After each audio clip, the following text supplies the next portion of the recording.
Alright guys, I got Nissan Dualis here. I'm going to show you today how to reset the service light on this. So turn the ignition on and then you see your service due now message on the dash.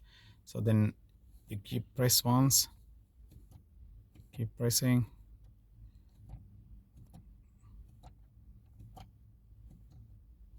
and turn this knob here and get into the maintenance button and press once and go to service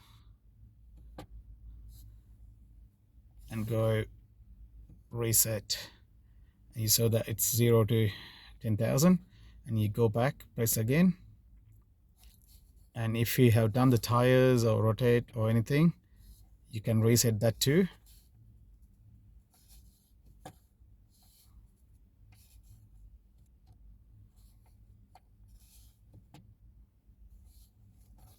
You can put to 10,000.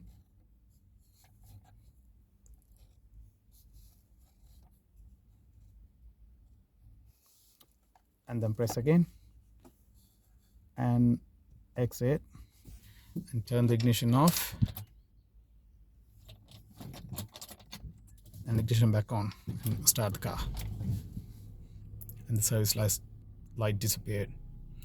Thank you for watching.